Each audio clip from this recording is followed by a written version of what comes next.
This is an On the Ice and Behind the Benches podcast on the Sports for Beginners podcast feed. CNT Radio will never give you up.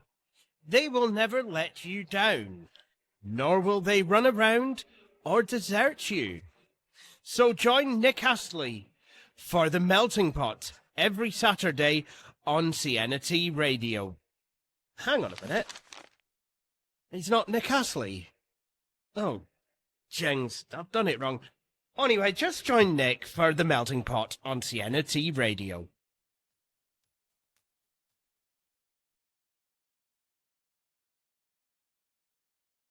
Another 6-game road swing for the Blue Jays wraps up and bites the dust. Blue Jays, Marlins, 3-game series. Let's talk about it. Lights up.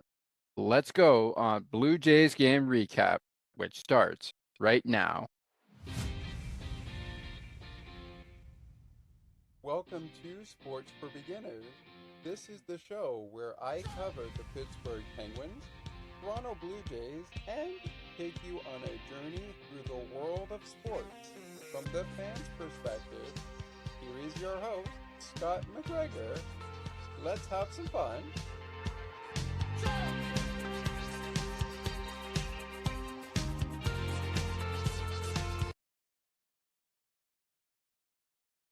Well, here you go, Blue Jays fans. You asked for a test, you got a test, and the Blue Jays opened up a 3-game series Friday night against the Miami Marlins and just about wrapped it up on Sunday afternoon. Welcome in, everyone. Hope you're enjoying your Monday as we get you ready for the Minnesota Twins and the Toronto Blue Jays series. A little bit more on the Minnesota Twins and the Miami Marlins next opponent later on in the show.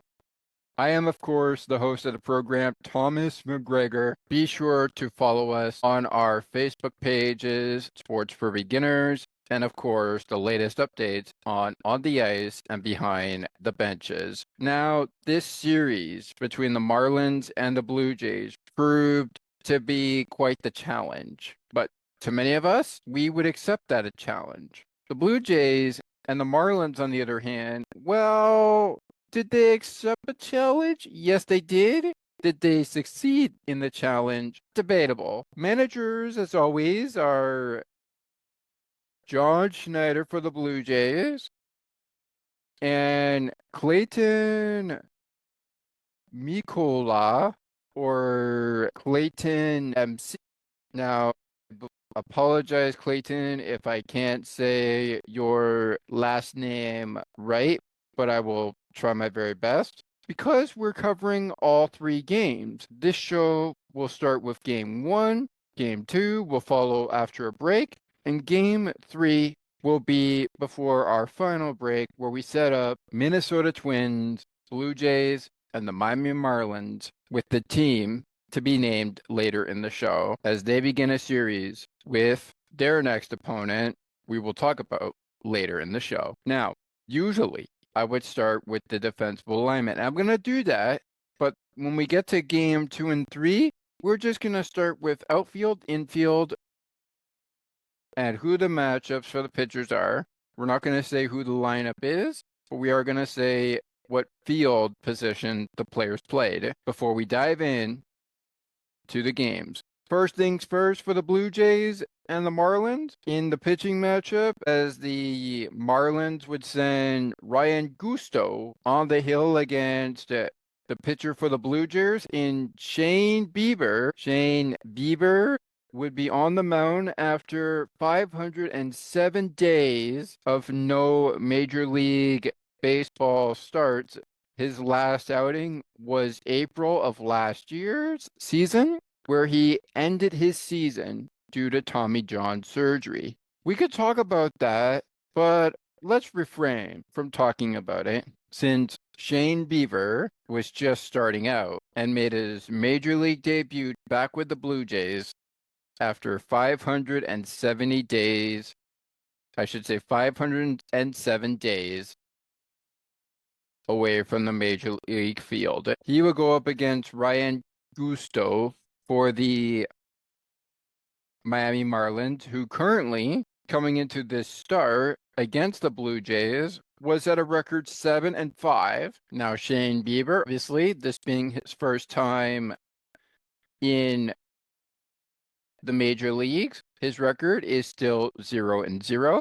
So for his career, he had had a pretty good career before Tommy John surgery, and very tough to come back from Tommy John surgery, especially as a pitcher. John Schneider and the Blue Jays lined up the Marlins like this in game one. You had in the designated hitter spot George Springer leading things off as the designated hitter. Addison Barger would be in right. To the center side of him would be, I believe it is Dalton Varsho. It is indeed Dalton Varsho, and Nathan Lukes would be to the left of George Springer, Addison Barger, and of course, the center fielder, Dalton Varsho. So the outfield would consist of Lukes, Barger, and Varsho. So Barger, Lukes, and Varsho. Your infield would consist of Ernie Clement at third base, Andres Jimenez at second base, at first base,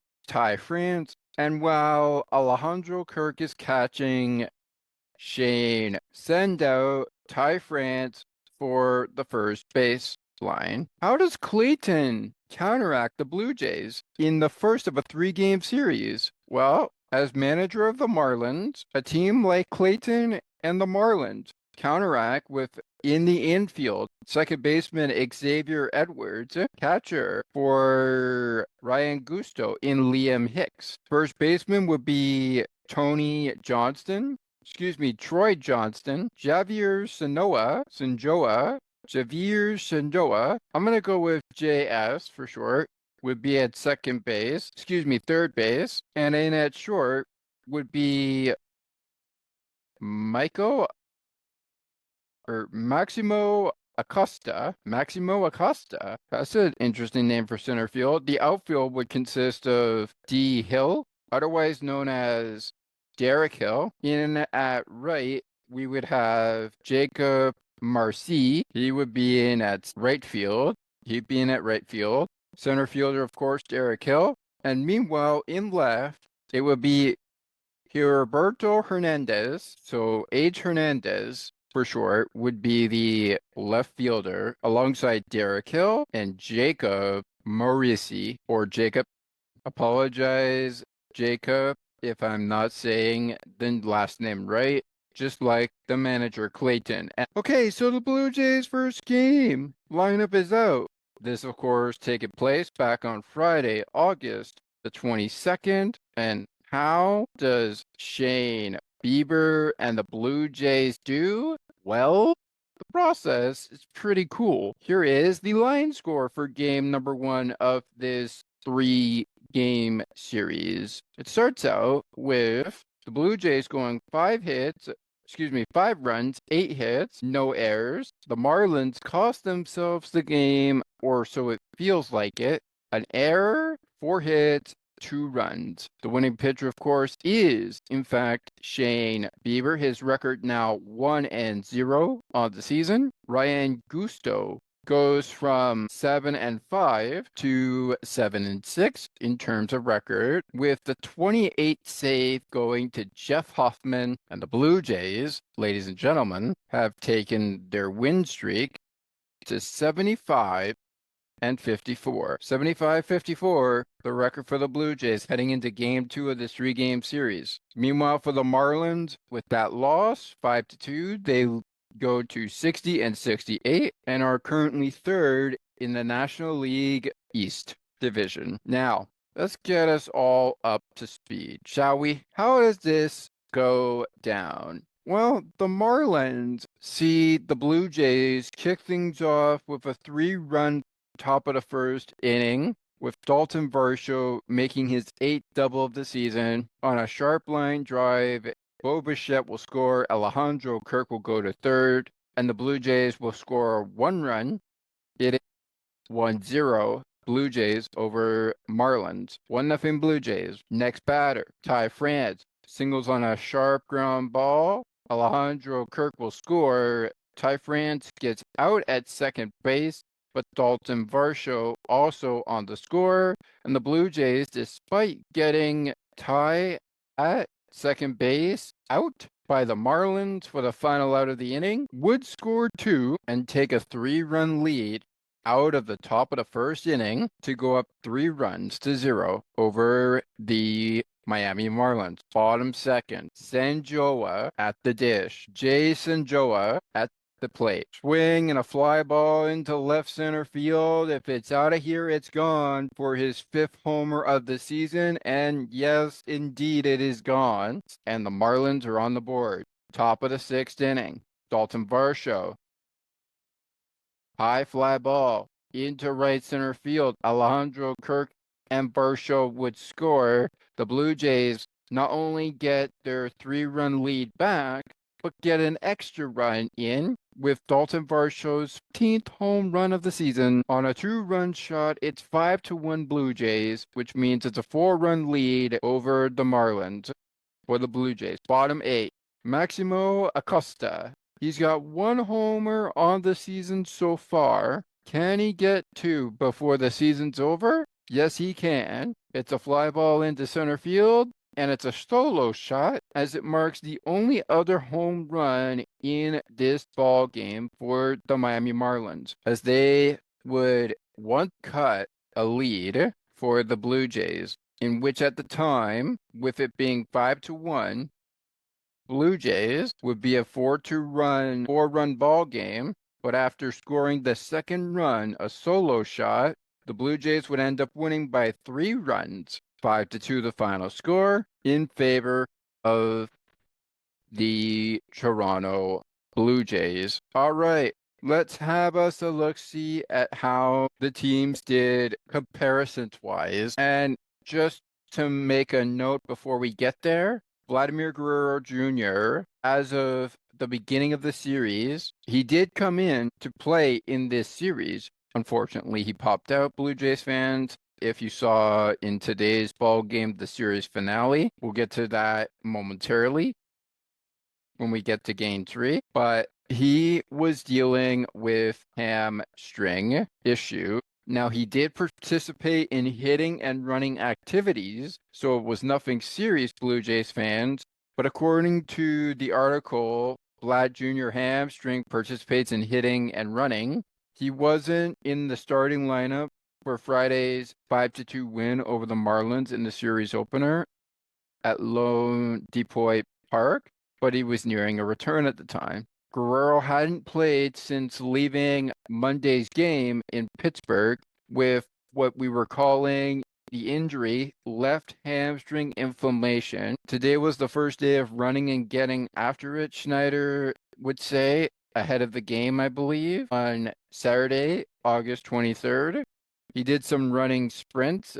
He hit in the cage. He's going to hit out here today and see how he feels to see if he is available today, tomorrow, Sunday, whatever it is. Schneider also said that if he is definitely feeling better, I think the activity he did today is a good sign, all trending in the right direction. He added, watching him hit in the cage, he looked pretty normal today. And of course, we all think, as Blue Jay fans, probably we all thought, oh, so you're saying there's a chance. And there was indeed a chance in the finale of this series. We'll get there when we get there. But he was dealing with an injury, and that's very tough to come back from, I'm sure. For the Blue Jays, once again, as we mentioned in the line score, 8 hits to 4 over the Marlins. That, of course, means that they had 5 runs to 2 runs over the Marlins, with 1 bomb for the Blue Jays out of the yard, and of course, 2 bombs for the Miami Marlins. Both teams did not steal a base, and despite making an error in the ball game for the Miami Marlins, both teams left 4 men on base, except Miami left 1 extra man on base, 5 men, so that was 5. Yet they both touched base 10 times. The Blue Jays touched base 13 times. So they touched base a little bit. So they touched base 3 more times than the Marlins did in the early ball game that began on Friday. Player of the game is Shane Bieber. 6 innings pitched, 9 strikeouts, no runs allowed, a walk, and yes, that was a pretty good outing from Shane Bieber. Did he actually strike out a guy? Let's have a look see. Let's have a look see. Did he actually strike out a guy? I don't know. Did he? Yes, he struck out 9. He gave up at least 1 run, gave up 2 hits. That was, of course, a home run, but nothing else after that. So pretty good outing from Shane Bieber. Pretty good outing. All right. He is the player of the game for the Blue Jays, but stay tuned to the end of the show. We will give you the player of the game for the Miami Marlins in game 1, but now we got to talk about game 2 of this 3-game series. Before we do, we'll wrap up game 1's breakdown with Shane Bieber getting the first of the top performers of the game, 9 strikeouts, 2 hits, 1 run. Dalton Varsho and S. Jivar give themselves a 2-for-2 day. For Javier Sanjoa, or known as Javier S, he will get a homer, an RBI, and a run driven in to cap off a 2-for-4 day in which he and Varsho both had 2 hits for both teams. All right, time now for a break. Coming up, when we return to Blue Jays game recap, on the other side, we will talk about game 2 of this 3-game series, as it proved to be a wild one. But before we get there, let's get you up to speed with game number 3 of this 3-game series, the series finale, which occurred earlier this afternoon on Sunday, August 24th. I say that as if today is Monday and it was occurring early in the day, Monday, as they prepare for a matchup between the Minnesota Twins and who are the Miami Marlins playing? Stay tuned. We'll be right back with more Blue Jays game recap on the Ice and Behind the Benches and Sports for Beginners. Game 2 breakdown of the 3-game series is next. CNT Radio will never give you up. They will never let you down, nor will they run around or desert you. So join Nick Astley for The Melting Pot every Saturday on CNT Radio. Hang on a minute. He's not Nick Astley. Oh, jings, I've done it wrong. Anyway, just join Nick for The Melting Pot on CNT Radio.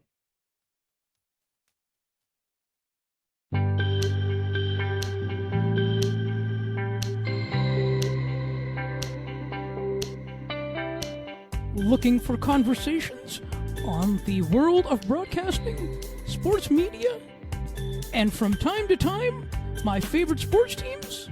Listen to Broadcast Map with me, Ali Musa. To learn more about the show and to view the upcoming schedule, like the Broadcast Map Facebook page.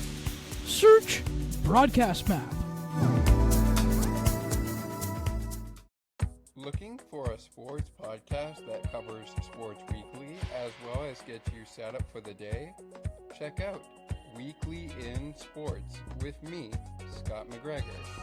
We give some shout-outs of the week to podcasts like this one and those who do them. Discuss the Blue Jays, Bills, Raptors, and more. To learn more, check out the Sports for Beginners Facebook page. Search Sports for Beginners. It's the Blue Jays, it's the Marlins, it's Blue Jays game recap. I am, of course, Thomas McGregor, the host of the program on the Ice and Behind the Benches, and from time to time, Sports for Beginners. Game 1 of this 3-game series is in the books. Game 2 of this 3-game series will be in the books shortly. And let's dive in to that game. While we're thinking about it, a reminder, once we're through game 3, we'll be getting ready to set you up for game number 1, 2, and 3 between the Blue Jays and the Minnesota Twins, as the Blue Jays return home for a 6-game homestand between the used-to-be 14-game winning streak Milwaukee Brewers. Congratulations to them on that 14-game winning streak. We'll see where their winning streak is when they come against Toronto. Be sure to keep an eye on that winning streak if you are Blue Jay fans and wonder what I wonder as we inch closer to the Milwaukee Brewers and the Toronto Blue Jays series. Tickets available, I'm sure, in some areas that sell tickets. It could be sold out, I don't know, but you never really know. But you better get them quick because once they're out of here, they're gone. The Blue Jays, speaking of that, had a sellout in Miami, in which felt like a sellout for Blue Jay fans, but felt like another day at the office for the Miami Marlins. Down one game in the series, they have a chance to even the series against the Blue Jays, but can they do it in 9 innings? Can they do it in 10 innings? Can they do it in 11 innings? How about 12 innings? That's right. Game 2 of this 3-game series, which featured the pitching matchups for this ball game in Jose Barrios, which is 9-5 going into this start. He is 6-2 on the season, hoping to be 7-2 on the season. How did it go? Blue Jays win the first game of this series 5-2, 5-2. How did this one go? Well, besides records from the pitching matchups changing, how's about we talk about the outfield, the infield, and everyone in between? First, the catching matchups. Alejandro Kirk catches Jose Barrios. Meanwhile, catching for Marlins was Augustin Ramirez, if I've said that right. He was the catcher. I'll go with A. Ramirez, if I didn't say it right. He would catch the pitcher that Jose Barrios was playing. Now, the pitchers did not, despite the start they did not get the win, nor did they get the loss. Well, because why, you may ask?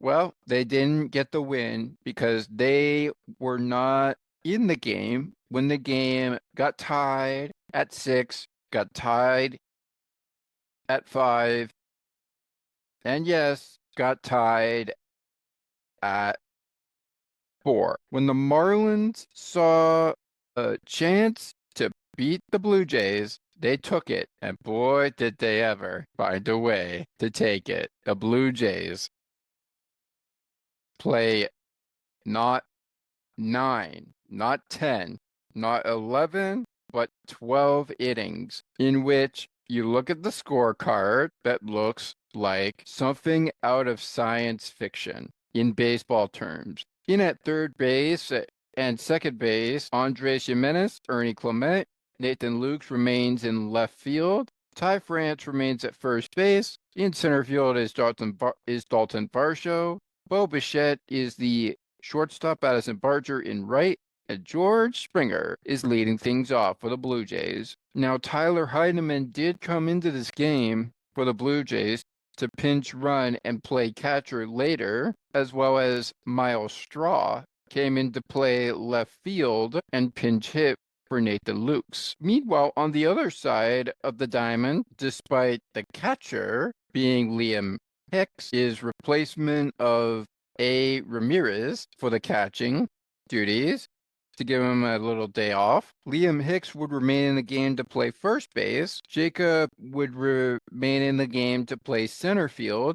Xavier Edwards goes in at second base. At third base is Javier S. Troy Johnston plays left field. And in right field, it is Dave Myers with at shortstop Maximo Acosta, and your designated hitter was Eric Wagaman. Eric Wagaman comes into this game. How very, very interesting. Makes me wonder who exactly won this ball game. Well, we all know who won the ball game. Let's find out together how it happened in case we missed it all. Just like the beginning game where the Blue Jays win 5-2, the Blue Jays get on the board first. George Springer leading things off in the top of the third inning and singles on a ground ball into right field. It's Dane Myers.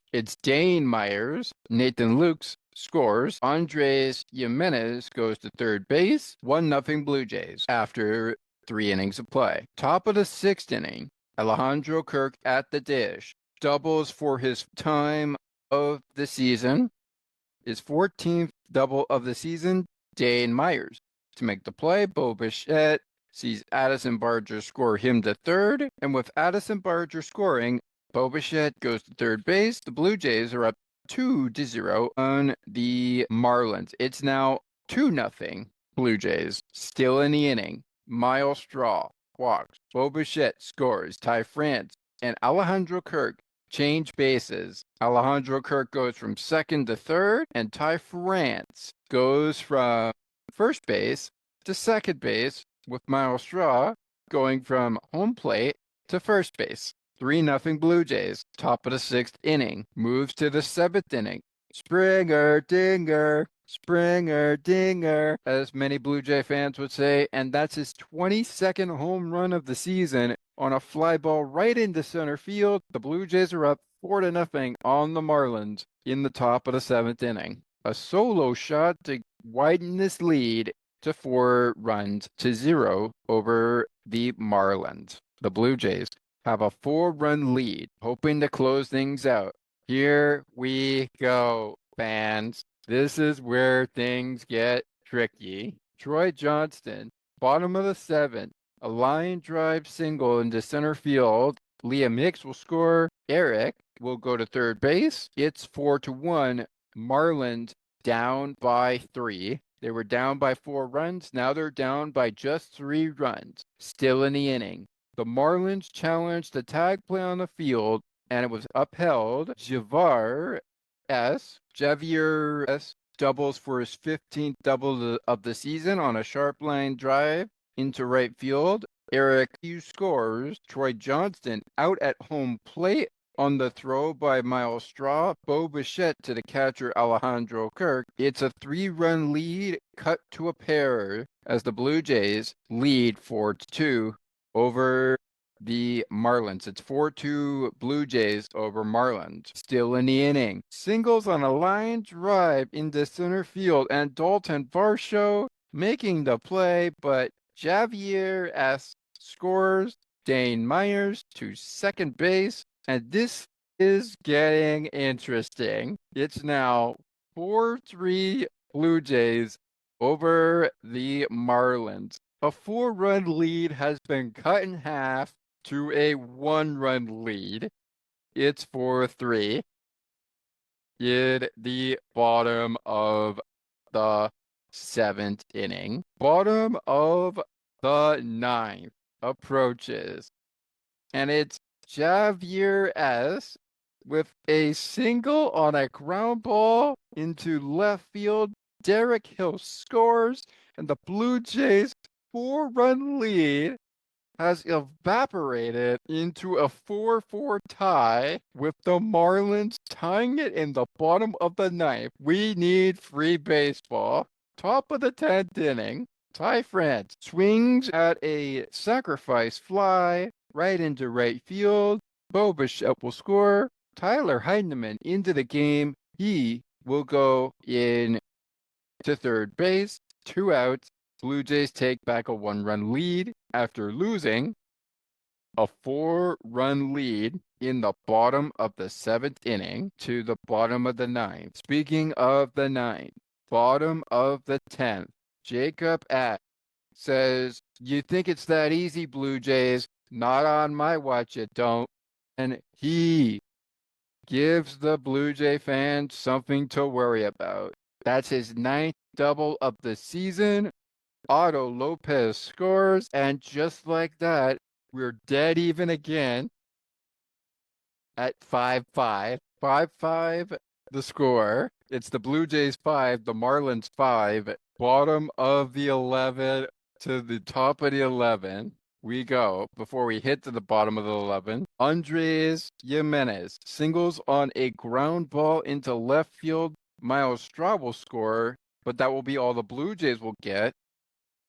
It's 6-5 Blue Jays over Marlins. Bottom 11. Javier S. singles on a ground ball to right field. Derek Hill will score. Once again, the Blue Jays and the Marlins are tied.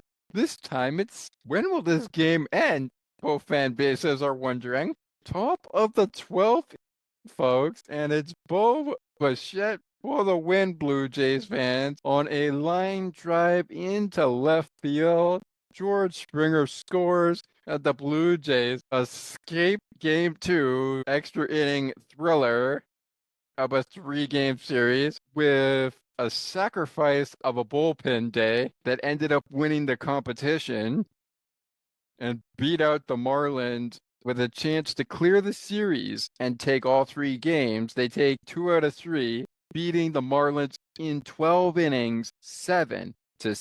Tommy Nance with the win, his record 1-0. The loss goes to the now 3-4 pitcher that came in for that ball game. Let me just see if I can find out what that pitcher's name was. He comes into the ball game and loses. It's Calvin Fletcher. It's Calvin Fletcher, if I'm saying that right. I'm gonna go with Calvin F. His record is now 3-4 with the loss. And Brendan Little, who would have thunk it?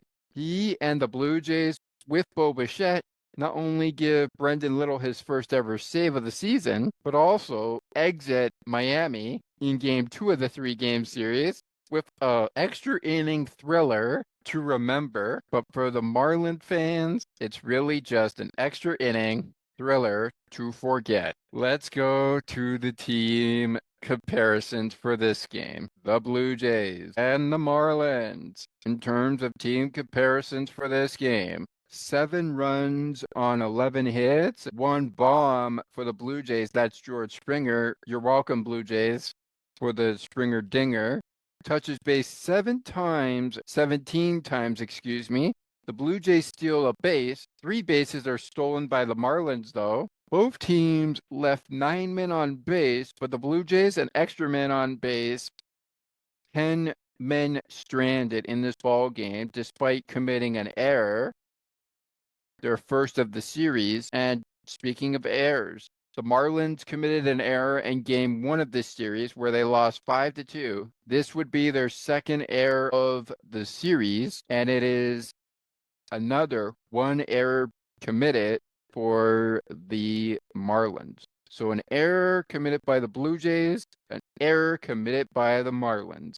The second error of the ball game and of the series for the Marlins, the first ever error of the series and of this ball game committed by the Blue Jays. Despite the Marlins stealing 3 bases, they left 9 men on base, got 10 hits, no bombs to show for it, but 6 runs do come across the plate despite an undying effort by the 3-for-5 Javier Sanjoa, or Javier S., who makes his way into the top performers of the game. Jose Barrios goes an inning and 6 of a third, to be exact. Despite losing the game, he goes 6 innings complete, 6 and a third, I should say, giving up 2 runs earned, 4 hits, striking out 8. George Springer, 3-for-6. Day ends with a homer, a double, 2 RBIs, 2 runs. But the man of the hour, the Blue Jay player of the game, Game 3, coming up on the other side.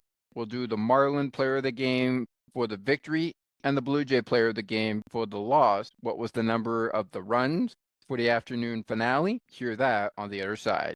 Bo Bichette takes all the glory from the Blue Jays. It's a 4-for-6 day, an RBI, 2 runs, despite having nothing but hits that don't inquire doubles, don't inquire home runs. You could say he walked the entire game with the Marlins. Oh, and by the way, he picked up 4 hits, except you can't tell if it was a single, a double.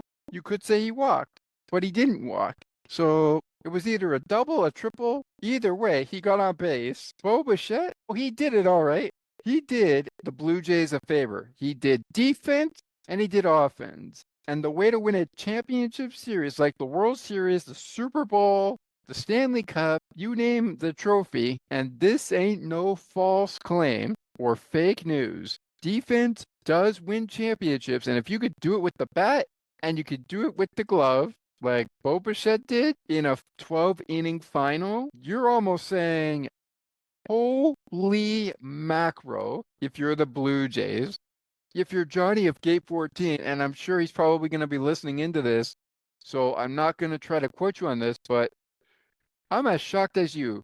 How in the bloody hell did the Blue Jays find a way to blow a 4-run lead, get a 1-run lead back, blow it, get it back, blow it again, get it back, and then finish the ball game in 12 innings? So basically, that's what that game on Saturday was. On the other side, we'll talk about the finale game of the series and break it down with the top performers. The player of the game from the Blue Jays side, the player of the game from the Marlins side. We'll break all of it down, get to a standings update, and get right in to the Marlins' next opponent, as well as the 6-game homestand starter for the Blue Jays in the Minnesota Twins. We'll get right into it. All coming up on Blue Jays Game Recap. Stay right with us. Game 3's breakdown is next. Take another look with Gerda Felix and Melanie Taddeo Malo, two powerful women of diverse backgrounds having genuine, unique, and uncomfortable conversations that everyone needs to have. Join Melanie and Gerda for conversations about what is missing from human connections.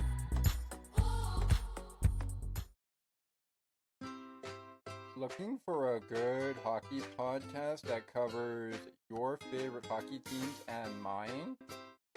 Check out On the Ice and Behind the Benches, where we chat about our favorite hockey teams from puck drop to the last play of the action. To learn more, follow the On the Ice and Behind the Benches Facebook page. Search On the Ice and Behind the Benches.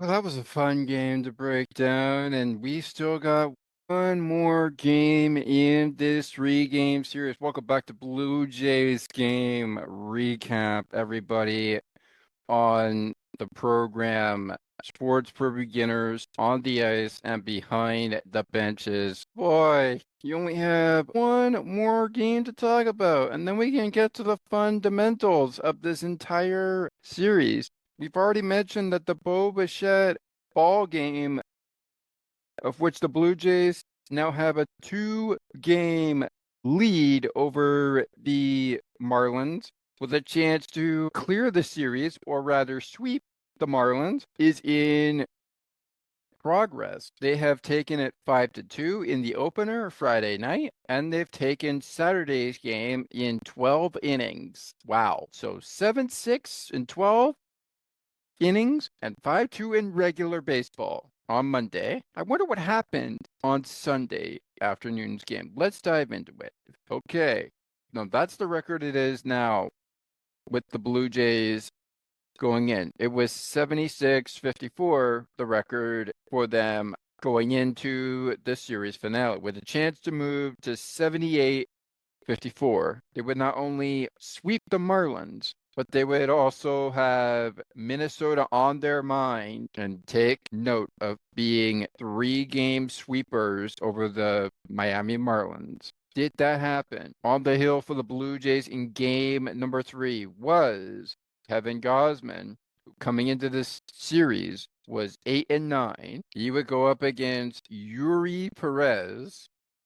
I'll go with E. Perez, who at the time of game number 3 with the Marlins was a perfect, hoping to go to 6-3. Did that happen? Let's find out. And was there another save in this series? If so, who was it? Let's find out. Together, this series, of course, wrapped up on Sunday, August 24th, 2025, and we're getting you ready for Twins and Blue Jays on Monday, August 25th, 2025. It is the 76-55 Blue Jays taking on the Miami Marlins, team of which the Blue Jays had home to face in the Minnesota Twins. We'll reveal that record in the standings update a little later. The 61 and 69 Marlins prepare for their next battle, a team to be named in about a few minutes in the show. But the Blue Jays, despite their best efforts, just like the Marlins, commit another error. But this time, there was no saving the Blue Jays. But this time, Eric Yu gets it started for the Marlins and goes up in the bottom of the third with his 9th home run of the season into center field. 1-0 Marlins, bottom of the 3. Bottom 5th, Jacob smashes a triple into center field. Dalton Varsho to make the play. Eric W. scores. Xavier scores. Xavier Edwards scores. It was a 1-run lead for the Marlins, and now it's a 4-run lead for the Marlins. Hey, wait a minute. We played this game already. 4 runs for the Marlins in the bottom of the 5th? Blue Jays, what is this? Are we playing extras again? You might be asking. It sure seems like it going into the top of the 7th as Dalton Varsho hits a 3-run shot into center field. Bo Bichette, Ty France, and Varsho will score. And a 4-run lead for the Marlins has been cut in half to a 1-run lead. But that's all the Blue Jays apparently need, because the gut punch from A. Ramirez in the Marlins comes at the bottom of the 7th with a single on a line drive in to center field. Jacob F. scores, and the Blue Jays lose it 5-3. So they lose by a pair of runs, 5-3. A 2-run win for the Marlins. They avoid the sweep of the Blue Jays, and they take it 5-3 in the series finale Sunday against the Blue Jays. Will that be the case for the next series between the Blue Jays and the Marlins' next opponent? Maybe, maybe not. But one thing's for sure, Kevin Gausman and E. Perez, they made sure, without a shadow of a doubt, that they created a perfect finish. As we go to the team comparisons for game number 3 of this 3-game series, the series finale game, in what would be called, if you are down in the series 2-0, the crutch match of this series. For the Blue Jays, 3 runs, 4 hits, 1 homer, 8 times they touched base. They left 4 men on, committed 1 error in this ball game, their second of the series. For the Marlins and the Blue Jays, despite leaving 6 men on base for the Marlins, they both stole a base and each committed 2 errors in this series. 1 for the opener in the Marlins, 1 for the Blue Jays in game 2, 1 for them in the series finale, game 3, and 1 for the Marlins in game 2 as well.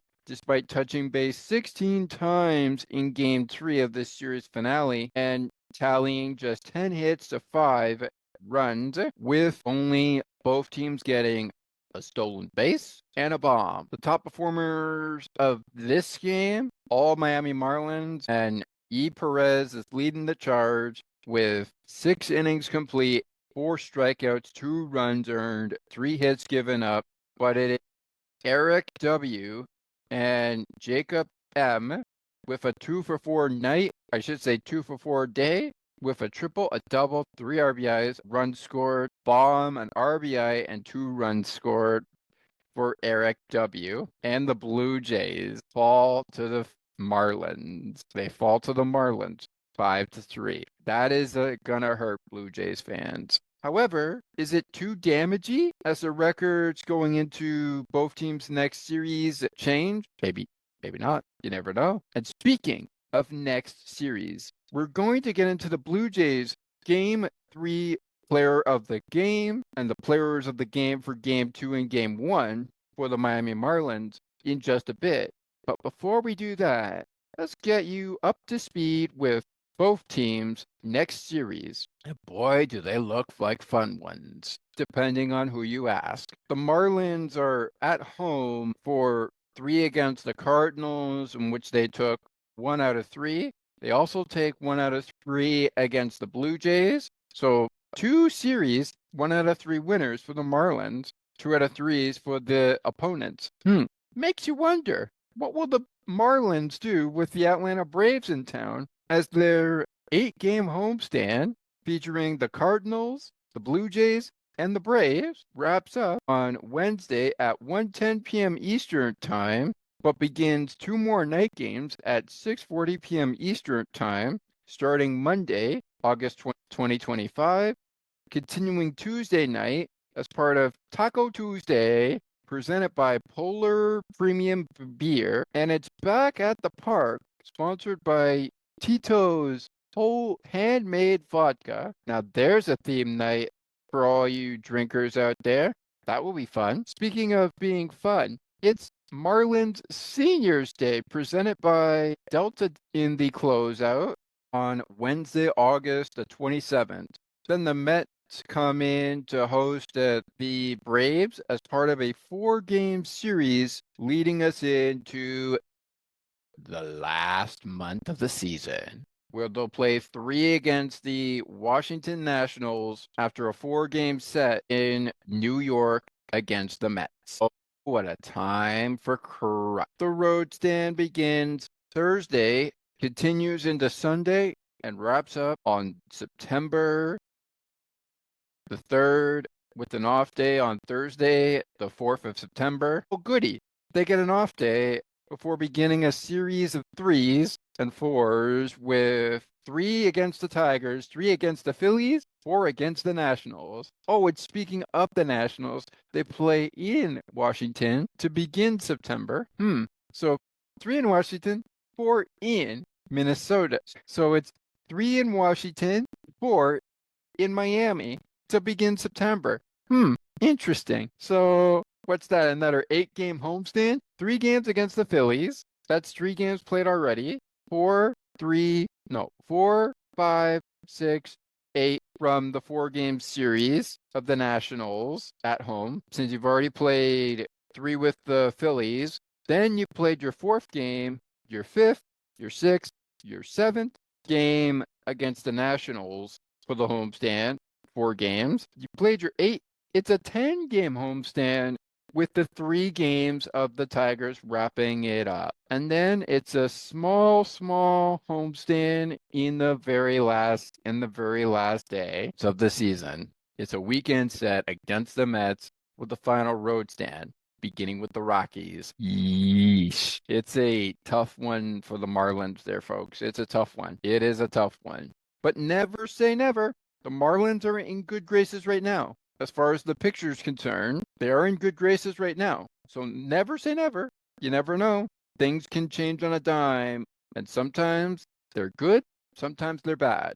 For the Blue Jays fans out there, our series is into the beginning of September. Well, they begin with Monday action against the Minnesota Twins. 3 games with the Twins, 3 games with the Brewers, moving into September, where it's 3 games with the Bronx Yankees in Yankee Stadium on Friday, September 5th.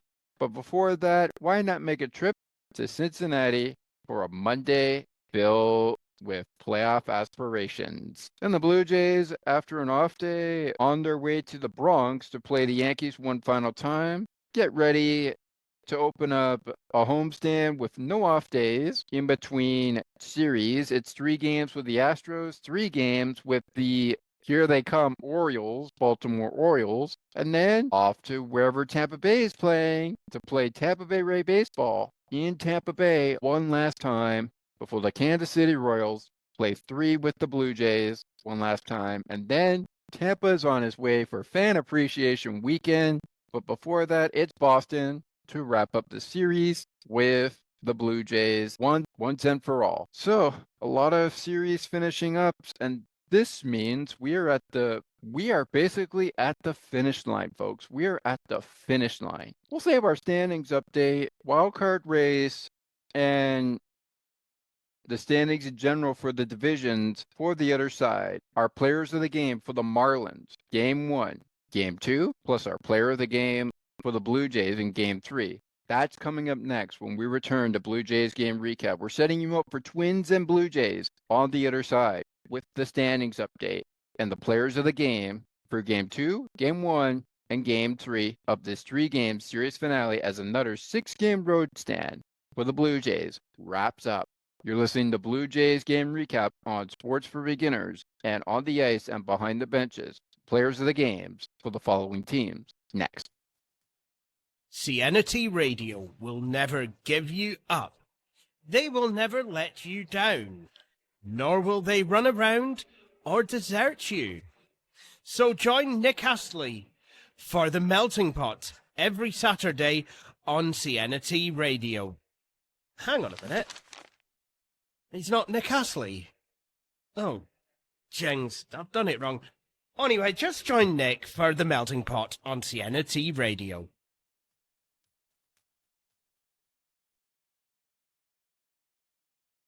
All right, everybody, welcome back in the Blue Jays game recap. It is about the finish line time of the program. I am, of course, your host, Thomas McGregor, here as always with you for Blue Jays game recap. Please call me Thomas. It is Blue Jays game recap, Marlins Blue Jays. Only a couple more road stands to go, Blue Jays fans, before the postseason arrives. And the next road stand for us will be when the Blue Jays get ready for battle against the Cincinnati Reds. And of course, that American League East New York Yankees. Now, I could say a lot about the Yankees that are negative to get you all going, Yankees Nation, but we all know how you all feel, so I'm not going to say anything. I'm just going to say, may the best teams win at the Yankee Stadium. We will have it for you here on the program. And Blue Jays fans, be sure to stay with us after every Cincinnati game for the Blue Jays when they take on the Cincinnati Reds Monday, September 1st at 1:10 p.m. Eastern Time, 12:10 p.m. Central Time, 11:10 a.m. Mountain Time, 10:10 a.m. Pacific Time, and then, of course, 6:40 Eastern for Tuesday and Wednesday. We'll have it for you, including the afternoon cases for the Yankees and the Blue Jays. They'll be the final road stands before we prepare for the postseason on Sports for Beginners and on the ice and behind the benches. But stay tuned to the Sports for Beginners Facebook page for details on if we are doing the Tampa Bay Rays and the Kansas City Royal road stand later in the month of September. For now, let's prepare you for the homestand between the Twins and the Blue Jays and the homestand finale between for the Marlins, the Braves, and Miami. Players of the game, Game 1 for the Marlins, Game 2 for the Marlins, and Game 3 for the Blue Jays in just 5 minutes from now. But let's take a look at how the standings do, running us through the finish line of this program. Let's take a look at it, shall we? Blue Jays are currently at the top of the leaderboard in their division, 76-55. Currently just 4.5 games up on the Boston Red Sox, 4.5 to be exact. The Red Sox, speaking of which, are plus 1.5 games in on the wild card race. The Yankees are 6 games out of the division for the Blue Jays case. So 69 wins and 60 losses so far. They're on a 3-game losing streak right now and currently live with Boston, who is 71-59. Their series is wrapping up, I believe. The Cleveland Guardians are playing against the Tampa Bay Rays next, who currently sit at a record 63-67. Just 6.5 games out of the wild card race. They're 6.5 out of the wild card race.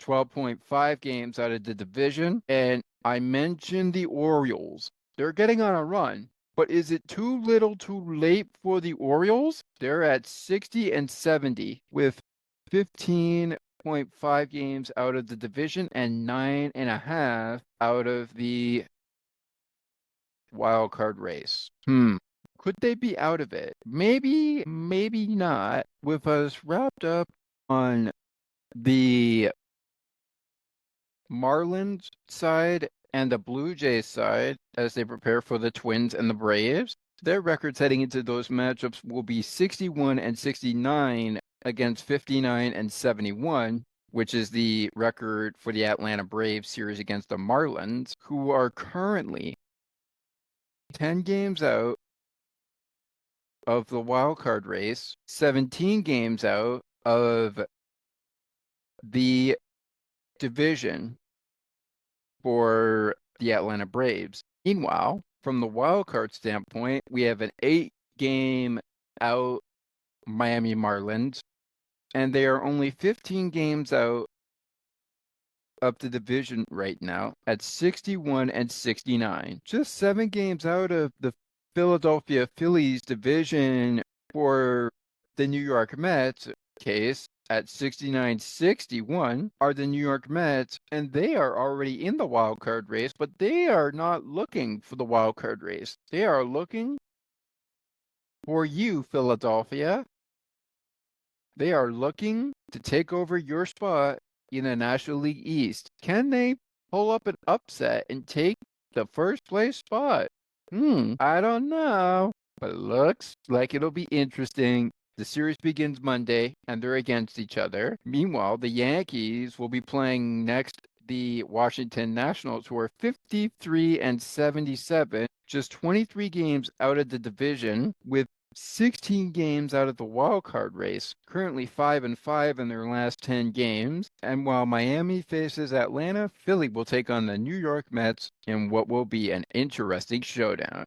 Let's take a look at the Rockies division while we're at it. The Dodgers currently tied with the Padres in a 74-57 tie, with 74 wins for the Padres and the Dodgers, 57 losses for the Padres and the Dodgers as well. Their series is now will tend to the Seattle Mariners for the Padres and Cincinnati, who is 68 and 63, just 13 games out of the division and only a half a game out of the wild card race. So that will be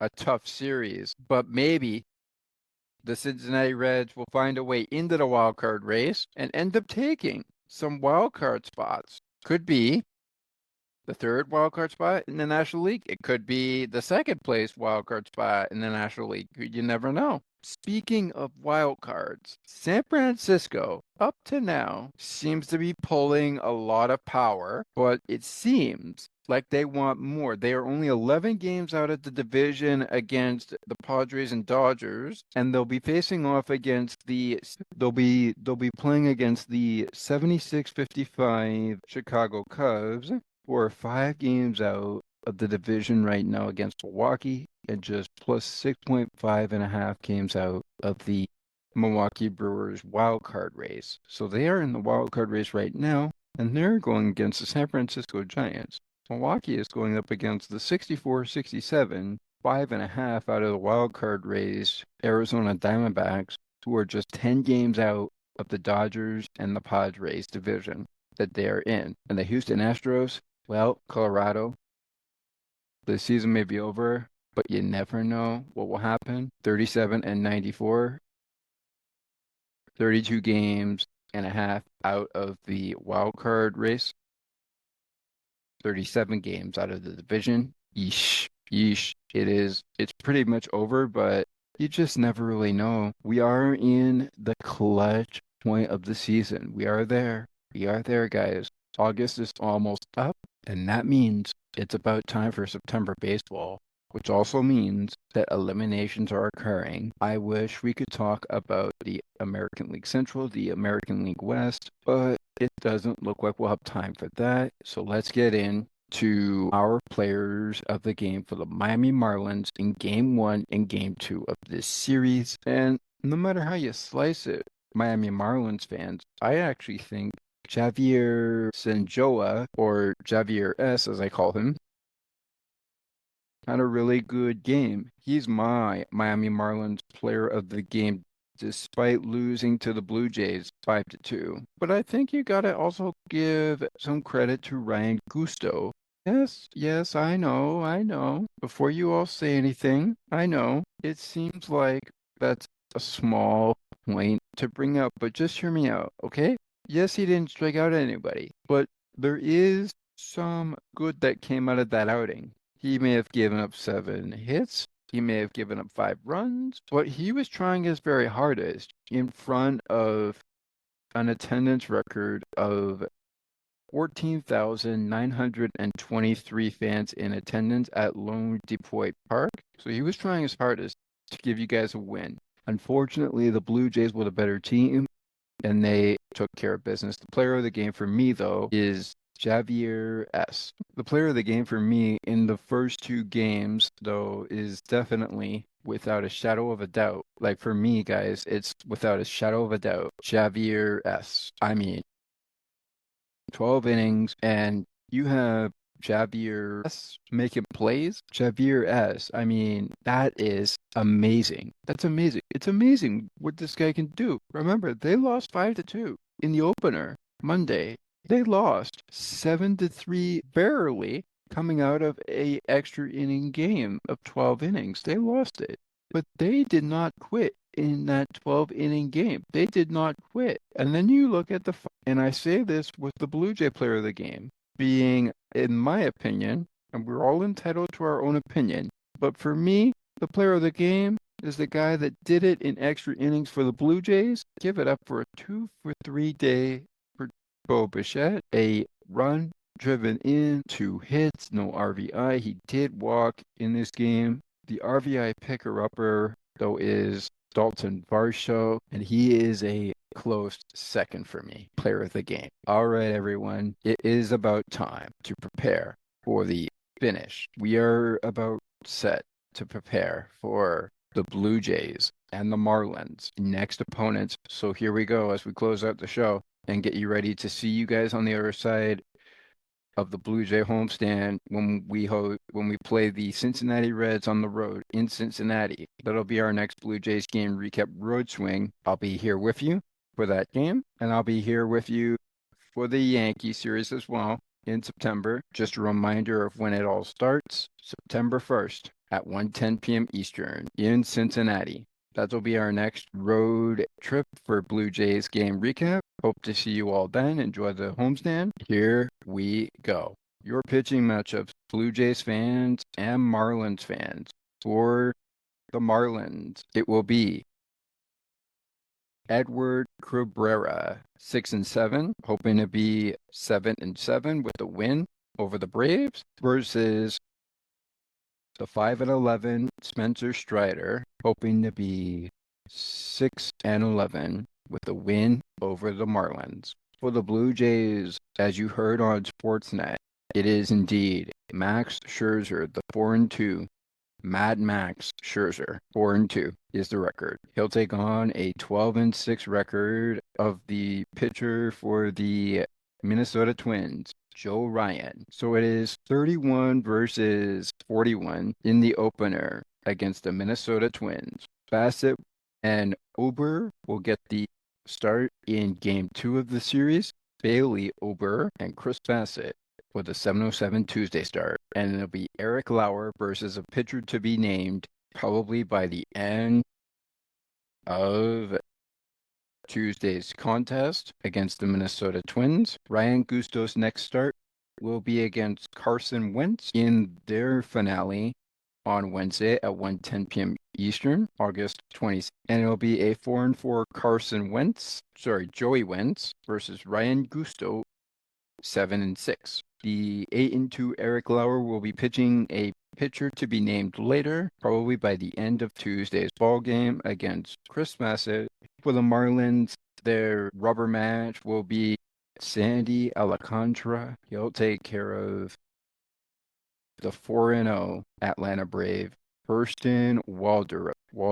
He'll take care of that guy who's 4-0. He has not lost a single game. He's only played 4 games with the Braves right now. Sandy has played games where he has won 7 and lost 11. So he's hoping to improve it to 8-11 His opponent, Hurston, is hoping to improve his record to 5-0. What will those scores be? Find out Monday, Tuesday, and of course, Wednesday. So now that I mentioned Monday, find that out, of course, later today at 6:40 p.m. on Tuesday, and of course, 6:40 p.m.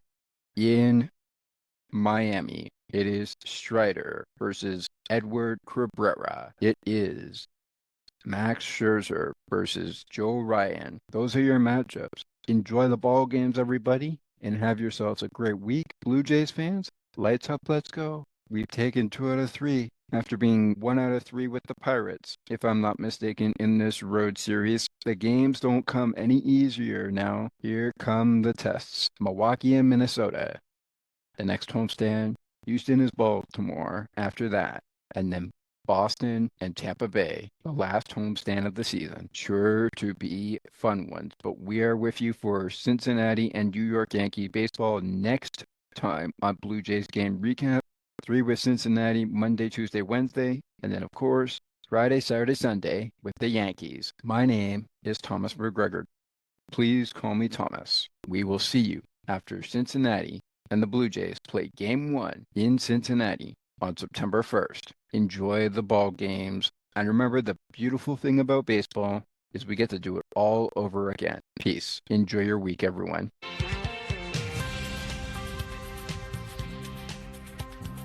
Thank you so much for listening to Sports for Beginners. If you would like to learn more about the show, you can visit the podcast Facebook page or visit the official website. You can also send us an email at sportsforbeginnerspodcast8231@gmail.com. As we always remind you, it is not goodbye, it is until next time.